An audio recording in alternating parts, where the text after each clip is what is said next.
to build a toy. As you know, every year the Guild donates toys to the Scottish Rite Children's Hospital. And we usually get together and we batch up a bunch of parts and then we get together and glue them up and finish them.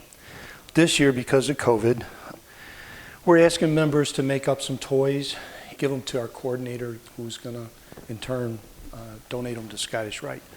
So if you go on our website, there's several different plans that are pretty easy to use, but I picked one, which is a little car. This is where we're going, okay? And the reason I picked that is this is something that you can make with scrap wood. The Lord knows that we all have plenty of scrap wood hanging around as woodworkers, and this is something that you can put together reasonably cheap, and you know, it goes to a good cause. So that's what we're doing. And to get started, probably the first thing you want to do is figure out if you're going to do the car, how big is it? This worked out pretty good that I could use a 2x4, and I actually cut it into, if you got a 10-footer, I think you could get 4 pieces out of it. But if you got pieces of 2x4, get a 2x4, and first thing you want to do is square it up. Okay, cut it down to size and then square it up. So if you want to follow me over to the joiner. But now we're over at the joiner, and you've got your wood.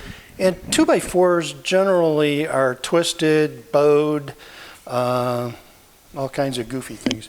So the first thing I want to do at the joiner is take and flatten the side.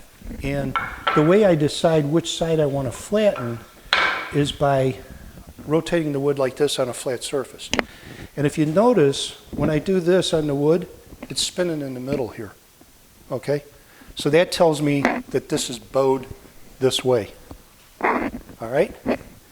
So if I take and run this over the joiner, all I'm gonna do is cut the bow back into it, okay? So what I really wanna do is find the side that's moving from this end, okay? And that's the side I wanna flatten, okay? Same thing with when we do the other side. I'm gonna feel it like this. I'm gonna feel it like that. And as you can see here, it's spinning in the middle. So again, if I run this through the joiner, I'm just gonna cut the bow back into it. So I wanna cut this side, okay? So, now that we know what we're doing, I'm gonna fire up the equipment. Let's get our safety gear on.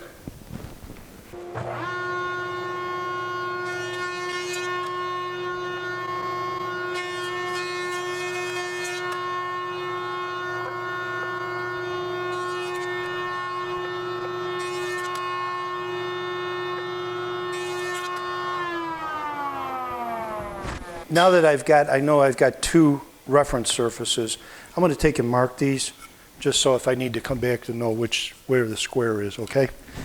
But from here, what I'm going to do is go to the planer,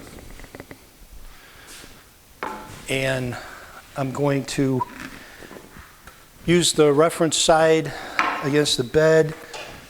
The other side will get cut parallel to this side, okay? So,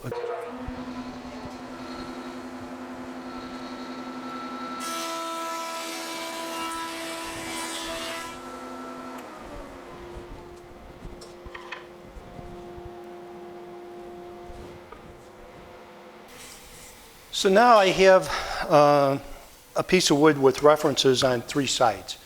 I'm not going to worry about squaring this side up, but if you had to square this side up, you could do it on a table saw. You could actually stack up 3 or 4 of these and run them through your planer, and they'll all be the same size if you're doing like stiles or rails on something. So just a little trick of the trade. So now that we've got 3 square sides, let's go back over to the assembly table. On the Guild's website, if you go to activities, you will find that there are several different patterns that we can use for making the toys for kids. So again, I picked this one. I thought it would lend itself to using scrap wood and being able to actually, we're going to make everything on this car out of scraps, okay? But I'll also give you some alternatives if you like. So the first thing you do is print out your your pattern. And what I do is I make a template. And for those of you who don't know what this is carbon paper. Back before NCR paper, which is older than my kids, we had things called carbon paper, which is how you made a copy before the copier or the Mimeo machine or the, all that good stuff. So you take the carbon paper, put it on your template material, and then just by tracing around our outline here, it transfers that outline onto your material, okay? What I did was I used some plastic sign material that you can find all over the place. What's nice about this is you can cut it with scissors, so you can actually lay out your template, cut it with the scissors, and you got your template. Then I took and I drilled holes for my axles and for the window that's going to go in here. Okay? From there, lay it out on your squared up piece of wood, and then I use, you can use a pencil. I used a magic marker just so it'd be easier to see. But you go around your template, lay out your lines, mark your axles and your window, and now you've got a copy of the template that we can use to cut this thing out. If you have a drill press, it makes it pretty easy to batch a bunch of these up at one time. If I was going to make 12 or 15 of them, whatever, I would take and do all the templates, then I would take a center punch and I would punch all my holes so that I have a reference mark. And then I would set up the fence so that my drill bit was hitting where I want that hole to be. Now I'm going to drill the window here, but now once I have that set, I can actually do the rest of my cars because they're all on squared up wood and all that other good stuff. So I can do all of those holes at once, and I'm not messing around resetting up the drill press. Don't have a drill press? You can use a hand drill just fine. Okay, it's no big deal. A little more cleanup, but since we got a drill press, let's go ahead and use it. One thing before we get started, I always set the nib so it's just making a mark in the bottom wood, because if you don't back it up, you'll blow out the back side, and the less cleanup you have when you get done, the better. So I've got this set up.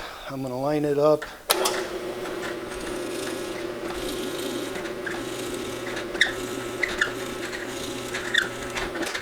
And if I did my job right, you can see where the nib came through. I think that's called a nib, the point of the bit.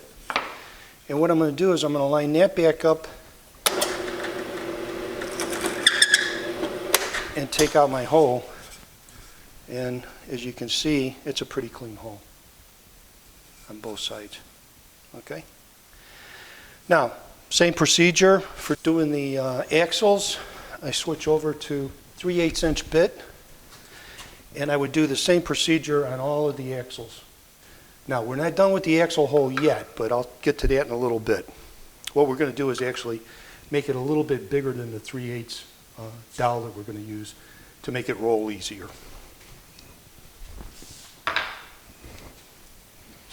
Okay.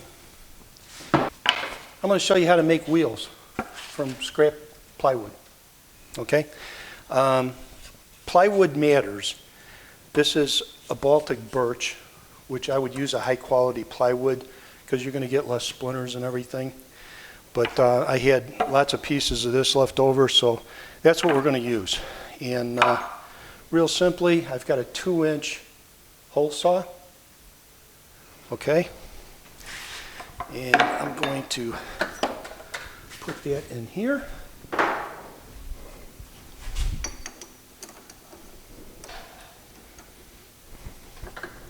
Oh, one thing about using a Forstner bit, Forstner bits are really made to run at 250, 280 RPM. I've seen too many people crank up the speed to who knows what and burn like crazy trying to cut out something like this. So unfortunately, this delta only goes down to about 270, 280, I think is about the best I can get out of it. But that's slow enough that it gives you a pretty good cut. Now from there, I'm going to adjust my fence so I don't hit it. All right, and we're ready to make wheels.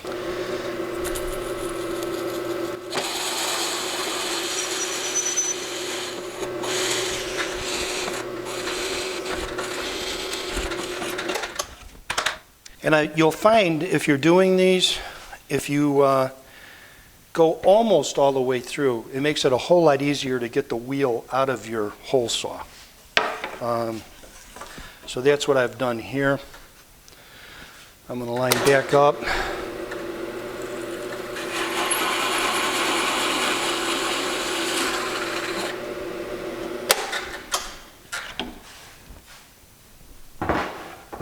And we have the makings of a car wheel.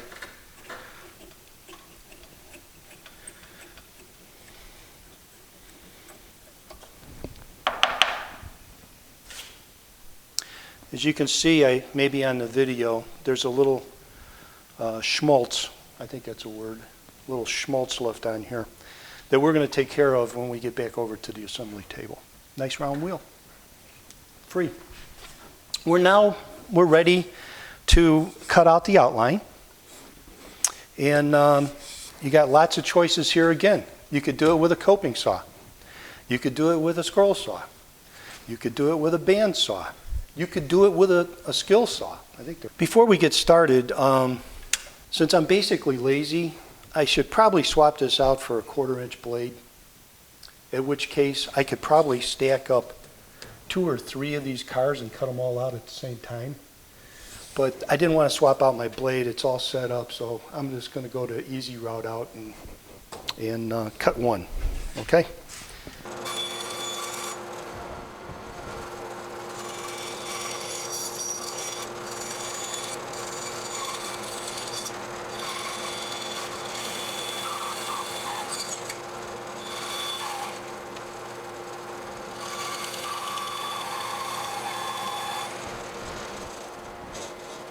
Just a quick note here.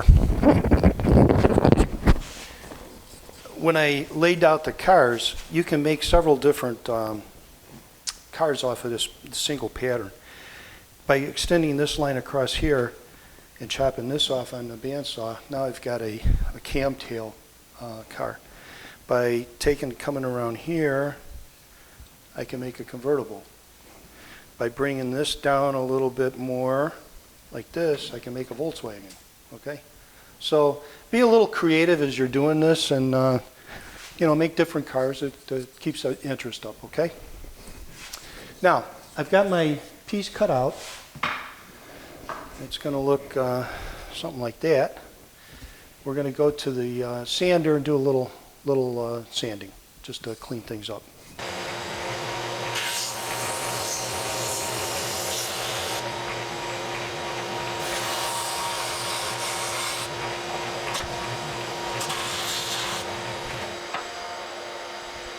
Let me explain what happened there, if you're not going to take it out.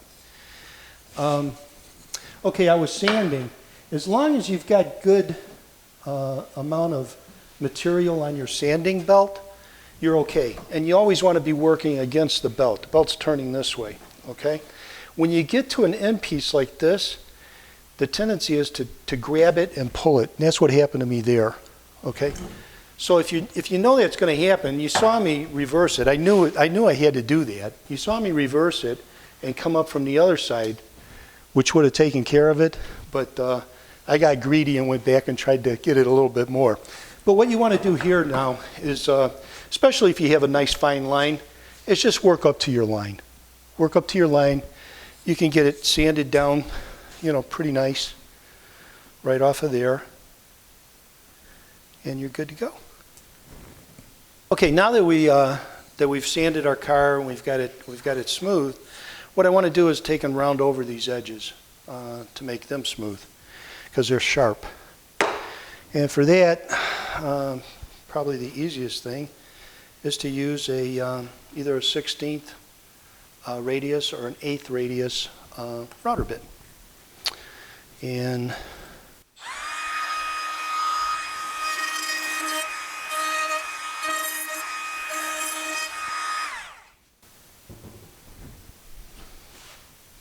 now I have nice round edges on my car. You could also take, I didn't do it here, but you could take the router and run it inside your window here and round that over too, so they can't get splinters or anything on that.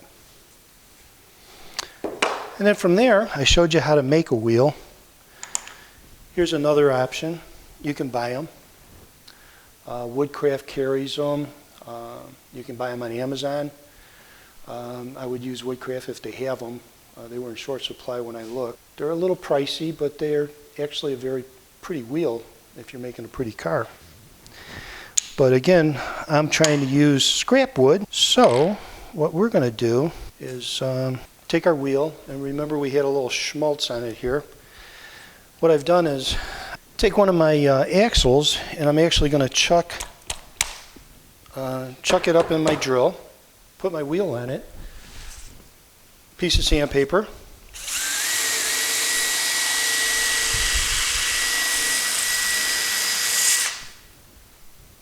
you got a nice round smooth wheel, nice and quick.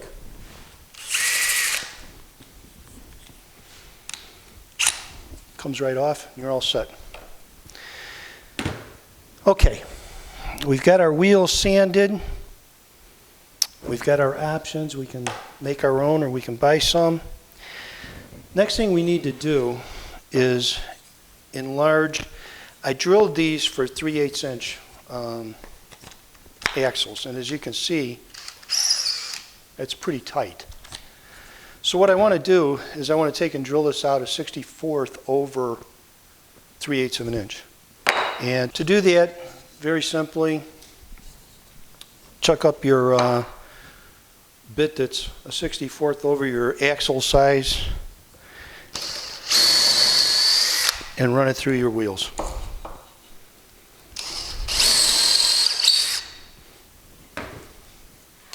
And then this is a 3/8. You can see it makes it just spin real nice.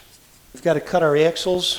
Again, if you took the time to square up the stock and get it all the same thickness, it's pretty easy to figure out the dimension of your axle. You can put your card down, put your wheels on it, put a little spacer in there to give you a little room so that the wheel can wobble back and forth. And then measure from the top of your wheel to your reference surface. Just real quickly, I'm right at 3 inches. You can batch out your axles. I did these on the table saw.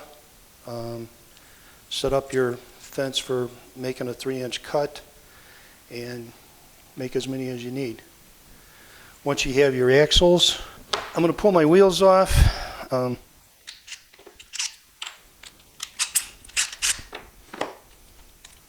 right, now we want to make sure we get a good glue job here.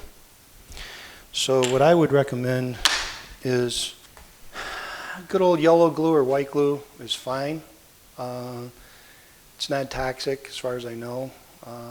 After it dries anyway, it's hard to bite it off. But I would take and put a little glue down. Take my axle, put some glue on the end of the axle here.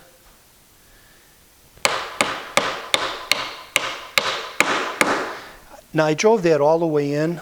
Now that I've got glue everywhere,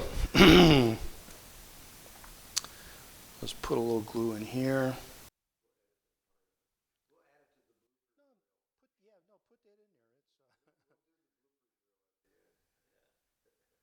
Hey,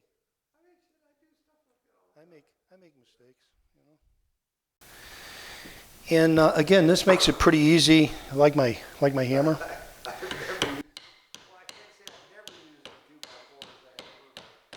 And again, I'm going to drive it up flush because I've measured the wheels and I know I've got enough room there to go. From there, guys, we're going to use a little spray shellac. This stuff is great. If you didn't know it, shellac is actually a conversion coat for almost every finish. So if you're going lacquer to enamel or enamel to lacquer, most of the time you can use shellac in between and you'll get good bonding. Okay, real simple. I usually just I use a garbage can lid like this, and I'll take and just hit a nice shot of shellac on there. And the nice thing about shellac, they actually they use shellac on a lot of medicines and stuff, pills, so it's edible. It's actually made from bug stuff. And after you get done spraying, always make sure to clean your nozzle out so it doesn't clog up on you. So there you have it. We got a car. After you finish them and you're ready to hand them in, you have to bring them to the tool coordinator and have some fun with it. You're going to make a little kid happy over at Scottish Rite, hopefully.